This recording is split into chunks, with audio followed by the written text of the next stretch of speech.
शाहरुख खान के परिस्तार आजकल खफा हैं कि मुश्किल वक्त में बॉलीवुड को बचाया किंग खान ने, लेकिन बेहतरीन अदाकार की film fair trophy film animal के लिए रणबीर कपूर ले उड़े। इन्हें शिकवा है कि 2023 में 2500 करोड़ से ज्यादा कमाई करने वाले बादशाह को सबसे बड़े अवार्ड शो में लिफ्ट नहीं करवाई गई। इतवार की शब गुजरात के दारुल हुकूमत गांधीनगर में सजने वाला ये मेला बारबी फेल और एनिमल के नाम रहा। जबकि साल 2023 में रिकॉर्ड तोड़ बिजनेस करने वाली शाहरुख खान की फिल्म पठान और जवान बेहतरीन हिदायतकारी, जबकि डंकी और जवान बेहतरीन अदाकारी की रेस में शामिल होने के बावजूद हार गई।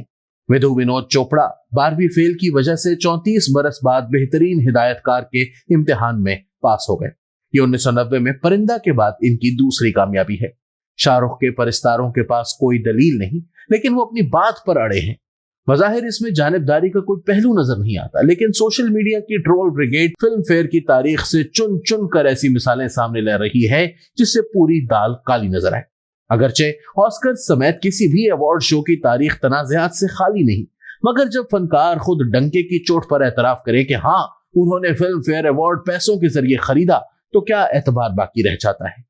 कपूर फैमिली से ताल्लुक रखने वाले माजी के मशहूर रोमानवी हीरो ऋषि कपूर बॉबी 1973 से रातों रात स्टार बने थे। 2017 में सामने आने वाली इनकी आप बीती खुल्लम खुल्ला में इस बात का बरमला एतराफ मौजूद है कि उन्होंने एक फिल्म अवार्ड 30,000 रुपए के इवज खरीदा था। जानने वाले फौरन जान गए कि ये 1974 में इन्हें मिलने वाले film fair best actor award की बात हो रही है। 1954 में शुरू होने वाला यह अवार्ड आइंदा कई मुतनाज़े फैसलों और खुले घपलों का शिकार हुआ। हम इनमें से 5 घपलों का तफसील से जायजा लेते हैं। तवाइफ पर बनने वाली किसी भी फिल्म में उम्दा मौसीकी की बहुत गुंजाइश होती है, लेकिन जो मयार पाकीज़ा में गुलाम मोहम्मद ने सेट किया, इसकी गर्द भी कोई न छू सका।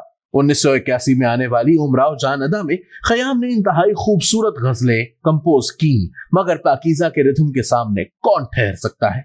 मौसीकार बनने से पहले गुलाम मोहम्मद तकरीबन 12 साल तक अनिल बिस्वास और नौशाद के असिस्टेंट म्यूजिक डायरेक्टर रहे। इनकी पहली बड़ी कामयाबी मिर्जा गालिब 1954 में थी, जिसमें इन्होंने तलत महमूद, रफी और सुरैया की आवाजें इस्तेमाल करते हुए गीत के अंदाज में गजलें रिकॉर्ड की।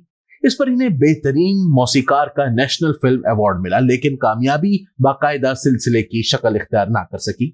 गुलाम मोहम्मद बुनियादी तौर पर ढोलक और तबला नवाज थे। अपनी महारत का निहायत खूबसूरत इस्तेमाल करते हुए इन्होंने पाकीज़ा की बेशतर धुनों में बुनियादी साज तबला ही रखा। इन्हें खुद भी पाकीज़ा की मौसीकी से बहुत उम्मीद थी, लेकिन अफसोस के मीना कुमारी और कमाल अमरोहवी के घरेलू झगड़ों के सबब फिल्म ताखीर का शिकार होती गई। जब 1972 यानी 1972 में पाकीज़ा सिनेमा घरों की जीनत बनी, तब गुलाम मोहम्मद को मिट्टी का रिज़्क हुए 4 साल बीत चुके थे। पाकीज़ा मौसीकी के अलावा भी शानदार फिल्म थी, बल्कि इसका शुमार आंखें बंद करके बॉलीवुड में बनने वाली आला तरीन फिल्मों में किया जा सकता है। मगर 1972 के फिल्म फेयर अवार्ड के मंच पर बुरी तरह पिट गई। यह फिल्म 5 अवार्ड्स के लिए नामजद हुई। बेहतरीन फिल्म, बेहतरीन हिदायतकार, बेहतरीन अदाकारा, बेहतरीन सिनेमाटोग्राफी, बेहतरीन आर्ट डायरेक्शन। इनमें से सिर्फ एक निस्बतन कम बुक्कत रखने वाला आर्ट डायरेक्शन का अवार्ड पाकीज़ा को मिला, जबकि बेहतरीन फिल्म और बेहतरीन डायरेक्टर का अवार्ड तारीख की गर्द में खो जाने वाली एक फिल्म बेईमान ने हथिया लिए। ये दोनों फैसले इंतहाई बोते थे, मगर जब बेहतरीन मौसीकार का अवार्ड भी बेईमान के शंकर जयकिशन की झोली में डाल दिया गया, तो बेईमानी की इंतहा होगी। बेईमान के लिए बेहतरीन मुआवन अदाकार का अवार्ड जीतने वाले मशहूर विलन प्राण ने एहतजाजन अपना अवार्ड वापस कर दिया कि यह मौसीकी की तौहीन है। किसी भी पैमाने से हिंदी सिनेमा की बेहतरीन फिल्में शुमार कर लीजिए, मुगल आजम इसमें जरूर शामिल होगी। जहां तक तारीखी फिल्मों की बात है, तो मॉडर्न टेक्नोलॉजी और बेइंतहा सहूलतों के बावजूद कोई दूसरा डायरेक्टर वैसा शिकव पैदा ना कर सका जैसा आसिफ ने 64 बरस पहले कर दिखाया। बात महज सेट लगाने की नहीं, विजन और लगन की है, और इन दोनों चीजों में के आसिफ का जवाब नहीं। बिलअमूम 50 की दहाई में फिल्में 2 से 3 माह के अंदर मुकम्मल हो जाया करती थी, लेकिन मुगल आजम की महज शूटिंग पर 1.5 बरस से जायद वक्त लग गया। कि आसिफ एक एक सीन पर इतनी मेहनत कर रहे थे जितनी डायरेक्टर पूरी फिल्म पर नहीं करते। जब फिल्म सिनेमा घरों की जीनत बनी तो पता चला कि मास्टरपीस क्या होता है। पृथ्वीराज कपूर, नौशाद, मधुबाला और दिलीप कुमार के बगैर मुगल आजम बन सकती थी, लेकिन के आसिफ के बगैर ऐसे किसी शाहकार का तसव्वुर नहीं किया जा सकता। कैसी हैरत की बात है कि आसिफ को बेहतरीन हिदायतकार का फिल्म फेयर अवार्ड ना मिल सका। कि आसिफ एक दरवेश मंश इंसान थे जिन्होंने अपने लिए कोई एहतजाज ना किया, लेकिन फिल्म के मौसीकार नौशाद साहब फिल्म फेयर के दफ्तर जा पहुंचे। इन्हें इस बात का दुख था कि शंकर जयकिशन को दिल अपना और प्रीत पराई पर बेहतरीन मौसीकार का अवार्ड कैसे मिल गया। आप मौसीकी का जौक रखने वाले किसी भी शख्स से एस.डी. बर्मन का मास्टरपीस पूछें तो ज्यादा इम्कान यही है गाइड का नाम सुनने को मिलेगा। लेकिन अगर आप इससे पूछें कि गाइड का सबसे उम्दा गीत कौन सा है तो वो गड़बड़ा जाएगा। मुसीबत यह है कि सब गीत कैफियत से इतने भरपूर हैं कि आप फैसला नहीं कर पाते कि पसंद की फहरिस्त में किस गीत को कहां रखें।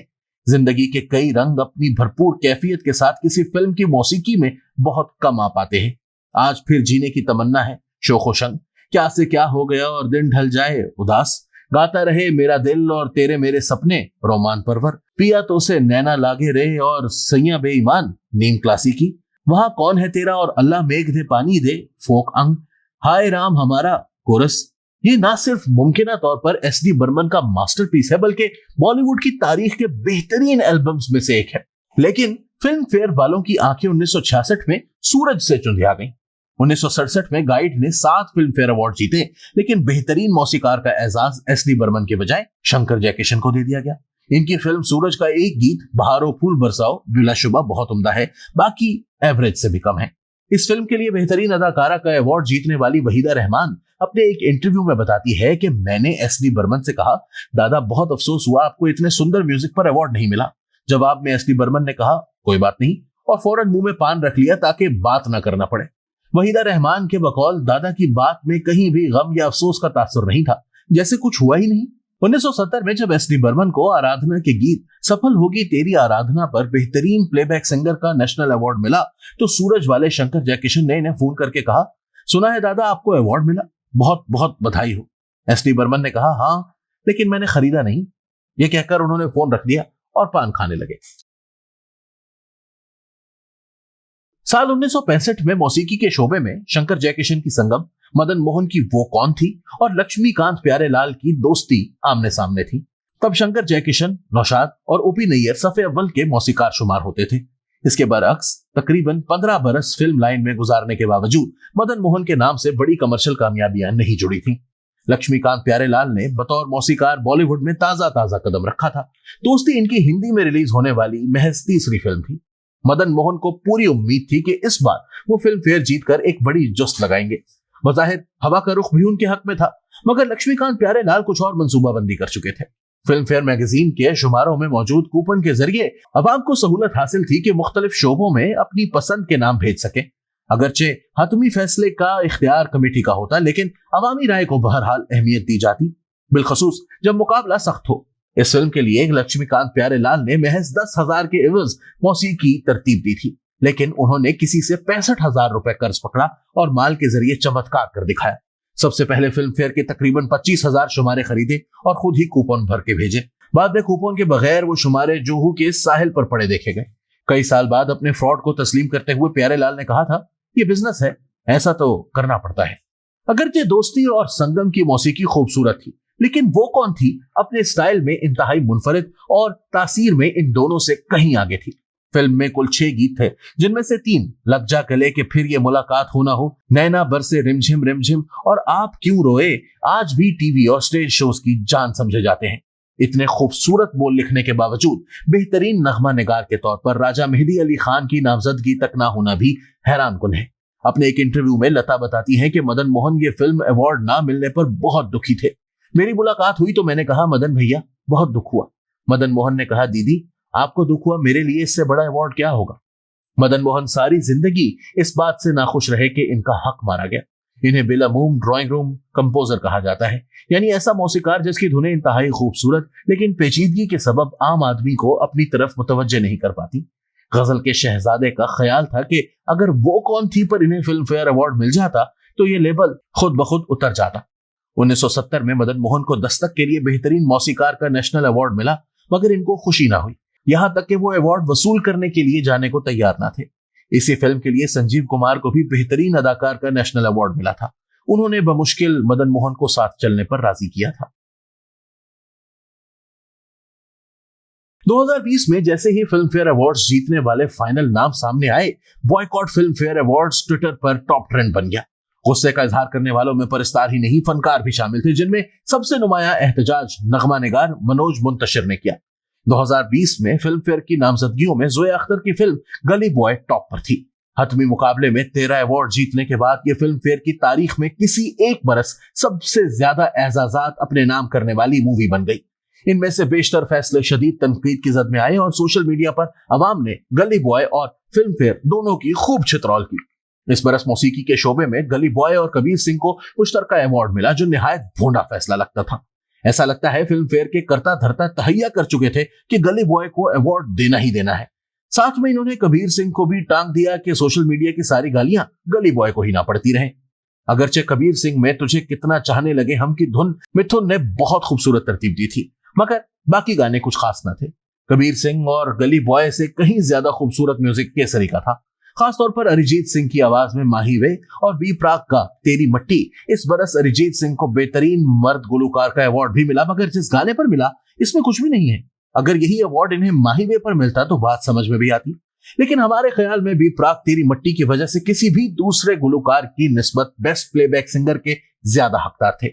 लेकिन बी प्राक से भी ज्यादा अवार्ड के हकदार इस गीत के खूबसूरत बोल लिखने वाले मनोज मुंतशिर थे। जैसे ही बेस्ट लिरिक्स का अवार्ड गली बॉय के तू नंगा ही तो आया था क्या घंटा लेकर जाएगा को मिलने का ऐलान हुआ, मनोज मुंतशिर ने ट्विटर पर पोस्ट कर दी।